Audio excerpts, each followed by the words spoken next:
Welcome student. आज हमारी शुरुआत हो रही है 10th क्लास के एक चैप्टर नंबर 12 करंट इलेक्ट्रिसिटी या electricity.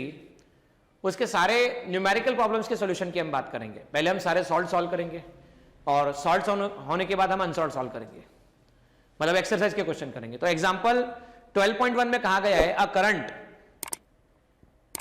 0.5 ampere is drawn by the filament of an electric bulb for 10 minutes, then find the amount of electric charge that flow through the circuit. Circuit से कितना charge flow होगा ये हमको बताना है। तो चलिए बोर्ड की तरफ चलते हैं और सीखते हैं किस तरह से क्वेश्चन सॉल्व किया जाए। देखिए क्वेश्चन में क्या कहा गया है, आपको गिवन है करंट 0.5 एम्पियर, टाइम गिवन है 10 मिनट और चार्ज निकालना है। आप और हम ये बात जानते हैं कि फॉर्मूला क्या यूज किया जाएगा। तो हम करंट की डेफिनेशन जानते हैं, rate of flow of charge is called current, I equal to Q by T. तो आप चाहें तो Q equal to I T लिख सकते हैं। I कितना है तो 0.5 एम्पियर इसे लिखा जा सकता है। टाइम कितने मिनट है, 10 मिनट्स है। 10 मिनट्स को 60 सेकंड्स में हमने कन्वर्ट किया, 1 मिनट 60 सेकंड्स। जब आप इसे सॉल्व करेंगे 0.5 मल्टीप्लाई बाय 10 मल्टीप्लाई बाय 60, तो हम ये कह सकते हैं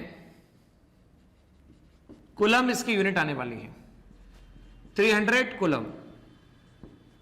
300 कैपिटल सी भी लिखा जा सकता है ऐसे, this will be the unit of charge. 300 coulomb charge यहां पर फ्लो होने वाला है। देखिए एग्जांपल 12.2 में क्या कहा गया है। एग्जांपल 12.2 में कहा गया, how much work is done in moving a charge of 2 coulomb across 2 points having a potential difference 12 volt. आपको 2 पॉइंट गिवन है जहां का पोटेंशियल डिफरेंस गिवन है और आपको 2 कूलम चार्ज को मूव करना है, तो कितना वर्क करना पड़ेगा। आइए बोर्ड की तरफ और चलिए किस तरह से सॉल्व किया जाए। देखिए प्रॉब्लम में कहा गया है, चार्ज गिवन है 2 कूलम, पोटेंशियल डिफरेंस है 12 वोल्ट, वर्क डन निकालना है और हम जानते हैं पोटेंशियल डिफरेंस का formula. Potential difference between 2 point, जैसे मान लो कोई 2 पॉइंट है VA माइनस VB, तो A से B लाने में जो वर्क करना पड़ेगा उसे ऐसा लिखा जा सकता है। So work done from A to B, या वर्क डन लिखा जा सकता है delta V multiply by Q। Delta V potential difference आपके पास है 12, charge at 2 coulomb, 24 joule. This will be the total work done 24 joule. Welcome student, यहां पर क्वेश्चन का सेशन दिया गया है। इसमें पहला क्वेश्चन कहा गया आपसे, name the device that helps to maintain a potential difference across the conductor. ऐसे डिवाइस का नाम बताना है जो पोटेंशियल डिफरेंस मेंटेन करती है। तो देखिए 2 पॉइंट के बीच में पोटेंशियल डिफरेंस मेंटेन करने वाले डिवाइस को हम सेल कहते हैं और कॉम्बिनेशन ऑफ सेल को बैटरी कहा जा सकता है। तो जो डिवाइस सेल या जो डिवाइस किन्हीं 2 पॉइंट्स के बीच में पोटेंशियल डिफरेंस क्रिएट करती है उसे सेल कहा जाता है और कॉम्बिनेशन ऑफ सेल को बैटरी कहा जाता है। देखो what is the mean by saying that the potential difference between 2 point is 1 volt. देखिए इलेक्ट्रिक पोटेंशियल की डेफिनेशन अभी मैंने आप लोगों के साथ डिस्कस की, वो होती है work done per unit charge, W upon Q। तो अगर 1 कूलम चार्ज को ले जाने में 1 जूल का वर्क करना पड़े, वापस सुनिएगा, 1 कूलम चार्ज को ले जाने में कितने जूल का वर्क करना पड़े, 1 जूल का वर्क करना पड़े, तो ये जो वर्क डन होता है ये 1 वोल्ट पोटेंशियल डिफरेंस कहलाएगा। याद रखिएगा 1 कूलम चार्ज को इलेक्ट्रिक फील्ड में लाने के लिए अगर वर्क डन 1 जूल करना पड़े तो इसे 1 वोल्ट पोटेंशियल डिफरेंस कहा जाता है। आगे देखिएगा, how much energy is given to 1 coulomb each coulomb of the charge passing through 6 volt of battery. आइए बोर्ड पे चलिए समझते हैं इस क्वेश्चन को हम कैसे किया। देखिए स्टूडेंट क्या कहा गया है, यहां पे चार्ज गिवन है, पोटेंशियल डिफरेंस है, वर्क डन निकालना है। Electric potential equal to work done per unit charge. तो capacity to do work said to be energy, work की यूनिट जूल, एनर्जी की यूनिट भी जूल। तो Q multiply by V, 1 coulomb charge है और 6 volt की हम बात कर रहे हैं। तो टोटल वर्क डन या कंसर्न एनर्जी जो लिखी जाएगी वो 6 जूल लिखी जाएगी। This will B 6 joule. देखिए एग्जांपल 12.3 में क्या कहा गया है, how much current will an electric bulb draw from 220 volt source if the resistance of bulb filament is 1200 ohm। Resistance given है, पोटेंशियल डिफरेंस गिवन है, आपको करंट निकालना है, मतलब यहां पे ओम्स लॉ लगाया जा सकता है। नाउ बी पार्ट में चेक कीजिएगा, how much current will an electric heater coil will draw from a 220 volt source if the resistance of heater coil is 100 ओम।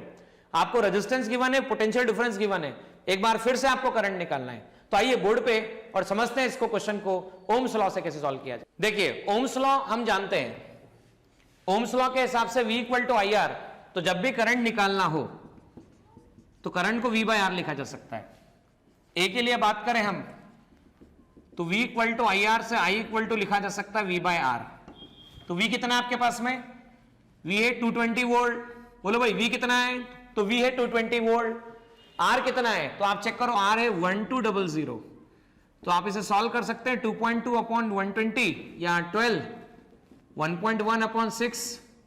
तो 1.1 अपॉन 6 को आप लिख सकते हैं 0.18 एम्पियर अप्रोक्सीमेटली, लगभग इतनी वैल्यू आएगी। बी पार्ट के लिए भी हम सेम कंसेप्ट यूज करेंगे, V equal to I R. तो I को लिखा जा सकता है V बाय आर, I को लिखा जा सकता है V बाय आर। बोलो भाई V कितना है? तो V है 220, R कितना है? तो R 100 है। तो 2.2 एम्पियर यहां पर करंट की वैल्यू बताई जा सकती है। यहां पर एक बात और नोटिस करो, जब रेजिस्टेंस बड़ा था 1200 तो करंट छोटा था, और जब रेजिस्टेंस छोटा हुआ तो देखो करंट बढ़ गया। तो रेजिस्टेंस बड़ा हुआ तो करंट छोटा था, और रेजिस्टेंस छोटा है तो करंट बड़ा है। Welcome student, example 12.4, a potential difference between the terminal of an electrical heater is 60 volt. When it draw a current of 4 ampere from the source, what current heater draw if the potential difference is increased to 120 volt? भाई आपको पहले दे रखा 60 volt का potential difference है, current की value बता रखी है, तो इससे हम रेजिस्टेंस निकाल सकते हैं। अब आपने उसी हीटर को यूज किया है, वापस सुनना, पहले हीटर था, हीटर पे 40 वोल्ट 60 वोल्ट लगाया तो 4 एम्पियर करंट मिल गया। अब आपने क्या किया, 60 वोल्ट हटा दिया, 120 वोल्ट लगा दिया, हीटर नहीं बदला। अच्छा, हीटर नहीं बदला मतलब क्या नहीं बदला? भाई हीटर नहीं बदला मतलब रेजिस्टेंस नहीं बदला। अब रेजिस्टेंस नहीं बदला लेकिन वोल्टेज बदला, पोटेंशियल डिफरेंस बदला, मतलब करंट बदलेगा। तो हमें नया करंट निकालना है, किस तरह से निकाला जाए? चलिए बोर्ड की तरफ देखिए स्टूडेंट, शुरुआत में पोटेंशियल डिफरेंस 60, करंट 4 एम्पियर, बाद में 120 कर दिया, रेजिस्टेंस हमें करंट निकालना है, हमको I2 की वैल्यू कितनी होगी। भाई फॉर्मूला यूज हम जानते हैं, V equal to I into R2, so V2 equal to I2 into R। अब ये R क्या है? तो रेजिस्टेंस ऑफ हीटर है। तो अगर 120 equal to I2 into R, तो हमें R तो पता नहीं है, अब वो कैसा निकालेंगे? Bye given condition. भाई गिवन कंडीशन के हिसाब से हम जानते हैं V1 इक्वल टू होता है I1 इंटू R1।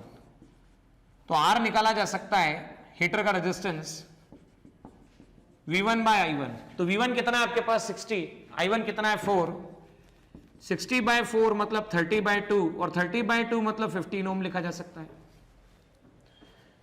15 ओम आया। नाउ न्यू करंट, तो न्यू करंट की वैल्यू लिखी जा सकती है 120 इक्वल टू I2R।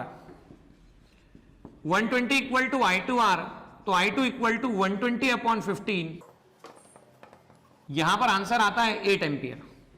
कितना आंसर लिखा जा सकता है? 8 ampere. Welcome student, example 12.5, the resistance of metal wire of length 1 metre is 26 W। W नहीं, वो ओम है। लेंथ दे रखा है आपको और रेजिस्टेंस दे रखा है 20 डिग्री सेल्सियस पर, और डायमीटर की वैल्यू दे रखी है 0.3 millimetre. What will be resistivity of the metal at the temperature? हमें रेजिस्टिविटी की वैल्यू बतानी है यहां पर। तो रेजिस्टिविटी की वैल्यू बताने का हम तरीका जानते हैं, वेरिएशन ऑफ रेजिस्टेंस विथ, या रेजिस्टेंस, कौन कौन से फैक्टर होते हैं जो रेजिस्टेंस को अफेक्ट करते हैं, ये बात हम जानते हैं, फैक्टर अफेक्टिंग रेजिस्टेंस। आइए बोर्ड की तरफ चलिए और हम सीखते हैं किस तरह से इस क्वेश्चन को सॉल्व किया जाए। देखिए स्टूडेंट, हम जानते हैं कि रेजिस्टेंस इन बातों पे डिपेंड करता है, R equal to rho l upon a. मान लीजिए आपके पास में क्रॉस सेक्शनल एरिया है, यहां से यहां तक का आपके पास लेंथ है, क्रॉस सेक्शनल एरिया है, और क्रॉस सेक्शनल एरिया को लिखा जाएगा pi R square. So R can be written rho L by A can be written pi R square. अच्छा, radius R, cross sectional area circle है, radius R है, R equal to D by 2। R equal to क्या लिखा जाता है? Diameter का half, radius, तो पाई D by 2 का होल स्क्वायर, इसे ऐसा लिखा जा सकता है। तो इसे लिख सकते हैं आप पाई D square upon 4।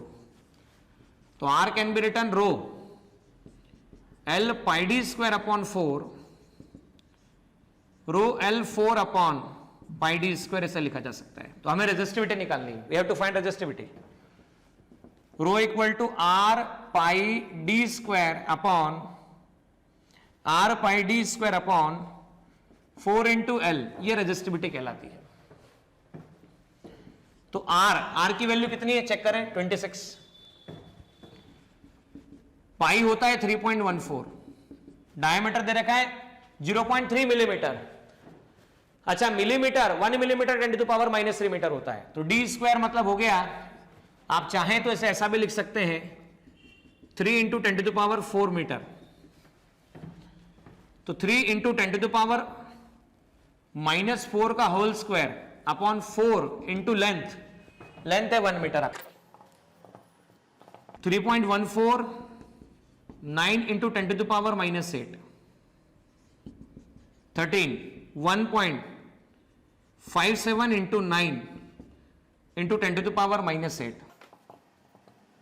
117 1.57 into 10⁻⁻⁸ 1.57 significant digit के हिसाब से आप चाहें तो इसे 1.6 लिख दीजिए, 10⁻⁸ ओम मीटर। आगे आप इसे और सिंप्लीफाई कर सकते हैं, इस तरह से आंसर निकाला जा सकता है। देखिए एग्जांपल 12.6 में क्या कहा गया है, अ 4 ohm resistance wire is double on it, calculate the new resistance of wire. हमने वायर की लेंथ को डबल कर दिया है, तो आपको बताना रेजिस्टेंस कितना हो जाएगा।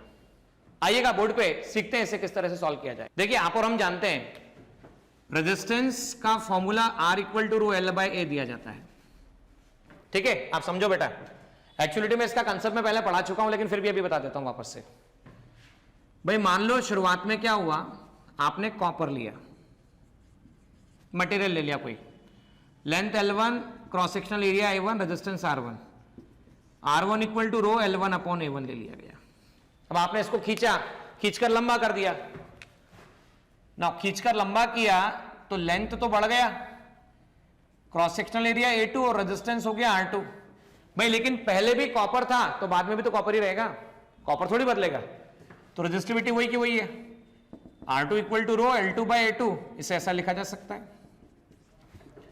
इक्वेशन फर्स्ट सेकंड, तो हम लिख सकते हैं R2/R1 equal to ρl2/A2 L1/A1, रो से रो कैंसल, तो R2/R1 को लिखा जा सकता है L2/L1 A2, L2/A2 A1/L1 L2/L1 multiply by A1/A2। अब देखो बेटा, जितना मास कॉपर का शुरू में था बाद में भी उतना ही रहना है, मास तो बदलेगा नहीं, तो बाय कंजर्वेशन ऑफ मास जितना मास शुरुआत में था उतना ही मास बाद में भी रहेगा। अच्छा density mass per unit volume से density initial volume, density final volume. भाई किसी आयरन पीस को, किसी कॉपर पीस को, किसी गोल्ड पीस को आप ठोक पीट देते हैं तो गोल्ड ही रहता है, डेंसिटी बदलती नहीं है, डेंसिटी उतनी ही रहती है, डेंसिटी चेंज होती नहीं है। तो initial volume that is equal to final volume, और वॉल्यूम क्या निकाला जाएगा, मान लो आपके पास में वायर है, तो ये रहा लेंथ और ये क्रॉस सेक्शनल एरिया, तो A1 into L1 equal to A2 into L2, इसे ऐसा लिखा जा सकता है। हमें लेंथ के साथ वेरिएशन चाहिए तो हमें A1/A2 चाहिए, अगर हमें A1/A2 चाहिए तो हम कह सकते हैं L2/L1, A1/A2 चाहिए तो L2/L1 कह सकते हैं, तो हम सीधा सीधा कह सकते हैं R2/R1 that is equal to L2/L1 multiply by A1/A2 को क्या लिख सकते हैं आप, A1/A2 को लिख सकते हैं आप L2/L1। सो R2/R1 हो गया आपके पास L2/L1 का होल स्क्वायर, इसे ऐसा लिखा जा सकता है, बराबर है। तो ये बात मैं बता चुका था लेकिन फिर से बताना पड़ी, पहले भी मैं सिखा चुका हूं, लेकिन अब ठीक है, कुछ बच्चे डायरेक्टली न्यूमेरिकली सॉल्व कर रहे होंगे, उन्होंने थ्योरी देखी नहीं होगी, तो उनके लिए बात बताइए, ये आपको एग्जाम में लिखनी नहीं है, आपको सिर्फ एग्जाम में लिखना R इक्वल टू ρl/a, एक फॉर्मूला ये, और आपको लिखना R2/R1 L2/L1 का होल स्क्वायर A1/A2 का होल स्क्वायर। नाउ R2/R1 को लिख सकते हैं आप L2/L1, तो L2 कितना हो गया आपके पास में 12 अपॉन L का होल स्क्वायर, तो R2/R1 आ गया 4, तो R2 will be 4 times of R1। शुरुआत में कितना था, 4 ओम था, शुरुआत में 4 ओम था, तो 4 मल्टीप्लाई बाय 4 ओम कितना आ जाता है आपके पास में 16 ओम, इसका आंसर आता है, तो 16 ohm will be the final answer.